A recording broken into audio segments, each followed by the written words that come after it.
Welcome to the mysterious world of Magic Island, a place where anything can happen. Lost to time, hidden by strange forces, and filled with secrets that stretch beyond the imagination. Our heroes have set sail into the unknown, where adventure, danger, and discovery await them at every turn. Each episode brings them closer to unlocking the island's mysteries, but with new challenges. Who knows what they will uncover next? Now sit back and close your eyes. Let the theater of the mind take you on a journey to Magic Island.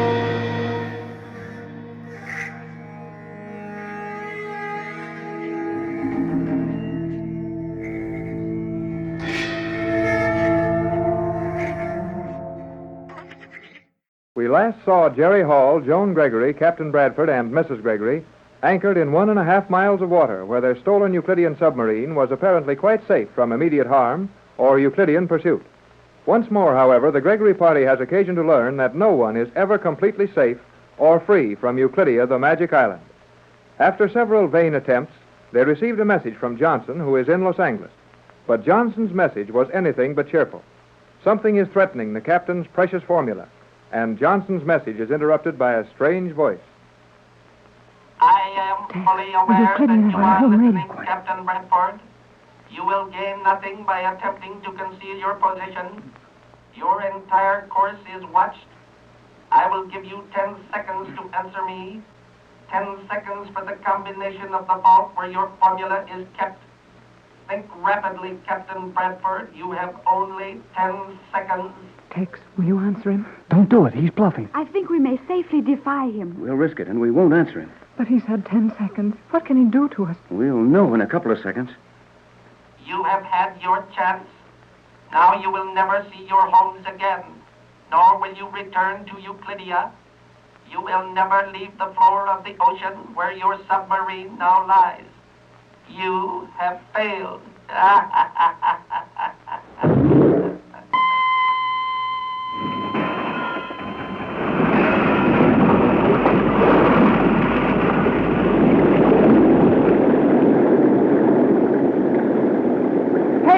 The sub's going to fill up with water. Joan will be drowned. All of you remain in your stations. We will suffer no damage. Isn't there something we could be doing, Joan? Merely remain in your places. I will do everything necessary. Well, whatever you're going to do, do it quick. That water looks mighty wet to me.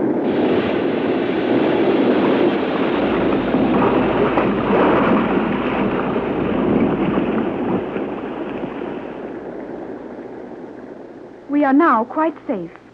You may rest assured that nothing further will happen to us. But, Joan, you said that before, and something has certainly just happened to us. I'll say something's happened, but what was it? The submarine was shaken by violent shocks, just as it was when those magnetic bombs were released from that Euclidean plane. Well, no magnetic bomb ever got down to this depth. You are correct, Captain Bradford. Though the action on this submarine was much the same, we were located by the radio power beam from the island. The power beam? Why, Joan, you don't mean that those scientists are able to send a burst of destructive power along a radio beam? They can do everything else. Then we invited that when we took a chance on answering Johnson's call on the radio. Precisely. But if we were not harmed, what is the effect of that beam? The effect on us is probably negligible, as I was fortunate enough to be able to surround this boat with protection in time to prevent the beam hurting our outer shell to any extent. Though we will find a number of indentations in the metal. You mean that radio beam thing hit us hard enough to put dents in the side of this submarine? Precisely. But, Joan, that would mean that the force of that radio beam was greater than the pressure of this water at a depth of 9,000 feet. It was considerably greater. Well, golly whiskers. What kind of protection could you surround the submarine with that would keep that kind of pressure from smashing us? The protection is made up of the same elements as the destructive power beam. I merely released several of our magnetic bombs on the course to Euclidia, and the explosion you heard was the meeting of the magnetic bombs and the power beam from Euclidia. But, Joan, that Euclidean we heard threatening us was in Los Angeles.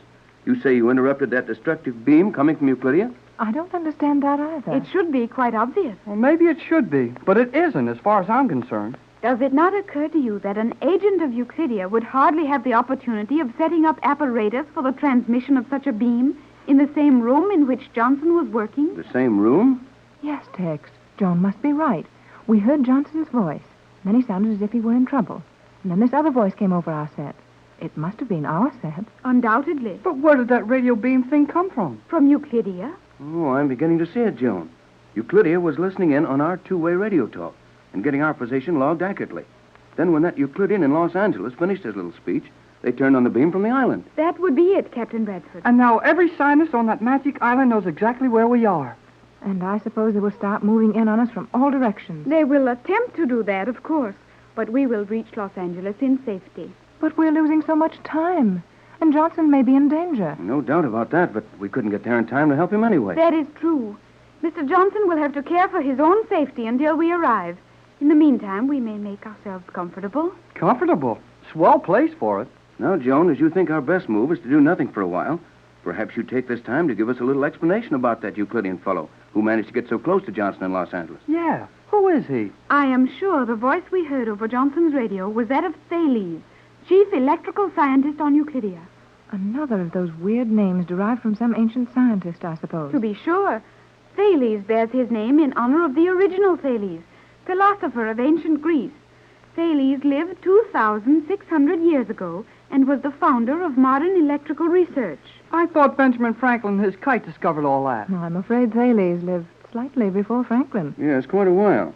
So the Euclidean chief electrician is in our country. It would seem so, Captain Bradford. Thales is powerful, perhaps the most clever man on Euclidia. Many believe him to be superior to G47. Well, he sure got these electrical rays of his trained. If they'll run along the ocean floor for 600 miles and bump our submarine around. You appear to have made something of a study of this man, Thales. The original, I mean. Have the Euclideans any proof as to how far he progressed with his studies 2,600 years ago? Euclideans have made more extensive research than any other mortal men. Thales was credited with discovering the electron, the Greek word given to common frictional or static electricity, though there is no evidence to show that he even dreamed of the electron as we know it today. I never even met an electron. You've met a lot of them, Jerry, but maybe you didn't recognize them. And I'm as much in the dark as Jerry. Joan knows so many things of which we are ignorant. I can still remember learning in school that Benjamin Franklin discovered electricity. Your schools must be sadly lacking Oh, in I it. don't know. We get along all right. I think it's a lot better to know that Edison invented electric light than to worry about some Greek who rubbed the cat's back to knock out a few sparks before America was discovered. Thales did not rub a cat's back to get sparks. The earliest experiments were performed with pieces of amber and cloth. Okay, but what? And Thomas Edison did not invent or discover the electric light. He did, too. Joan, are you sure of what you're saying? Naturally. Well, now, let's not get into an argument over it. For all practical purposes, Edison improved the electric light and made it really practical after the invention of the dynamo about 1870. But there undoubtedly were attempts made before that. I never heard of them. In the year 1800, the principle of the electric light was discovered by Sir Humphrey Davy, who made a successful arc light with batteries and charcoal. And that was 47 years before Thomas Edison was born. Oh, I give up. You know too blame much for me. No, don't feel badly about it, Jerry. Joan apparently knows more than any of us. But we can do nicely in our world without quite so much knowledge. You mean we will do nicely in our world when we get back to it. But in the meantime, we're very much in Joan's world. Let's give her a free hand in working this thing out. Is that sensible? What would you suggest, Joan? For the moment, nothing. Huh. I could have thought of that.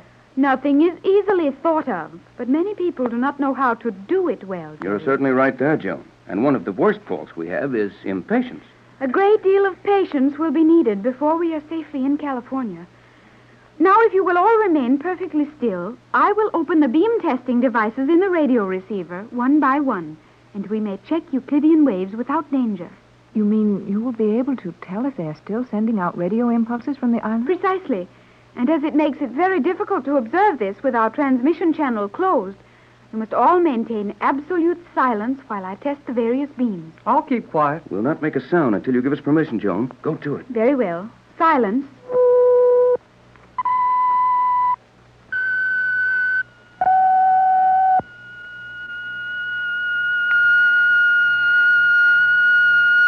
Hey, my ears! Stop that thing! Stop it! Jerry, what's the matter with you? Oh, my ears. My head aches. Gosh, that noise. I didn't hear anything to make your headache, Jerry. Just one of those carrier waves Joan tuned into. No, it wasn't. Gee, my head still aches. It's that same note. You remember, Joan? Yes, Jerry, I remember.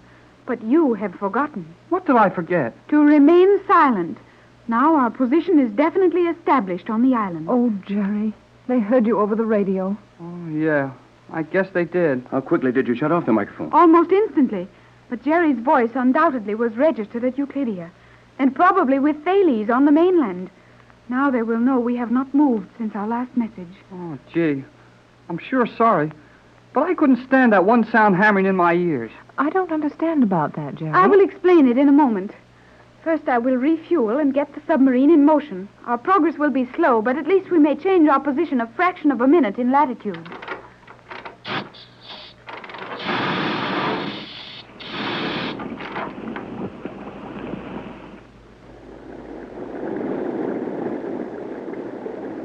Now I will explain why that seemingly innocent sound should disturb Jerry so badly. Well, why didn't it bother any of the rest of us? Oh, that's my keystone note. Your what, Jerry? Joan can tell you better than I can. Jerry and I have neglected to explain one Euclidean experiment we witnessed on our way to this submarine. You two managed to learn something every time you get lost on that island.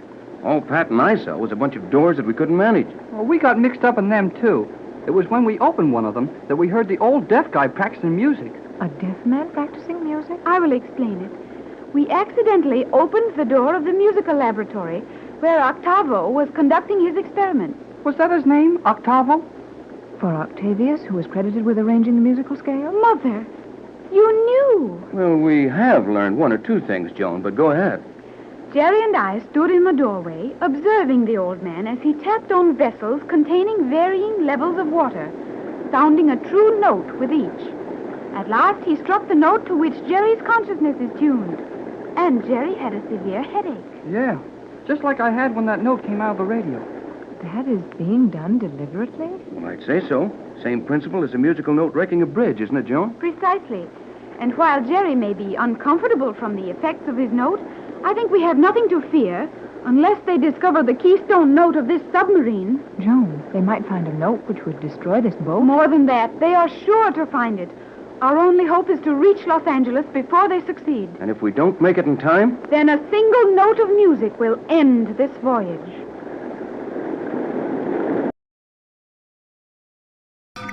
And so, another chapter closes on Magic Island. Our explorers have faced mysteries, dangers, and thrills. Yet, the island still holds its secrets close. What lies ahead? New allies? Or unexpected foes? Make sure you join us tomorrow to find out what awaits on Magic Island, where the adventure never ends. Right here on Golden Age Radio, rumble.com/C/GAR. If you're too impatient to watch all 130 episodes, one per day, there's a link in the description so you can watch all the videos you want all together.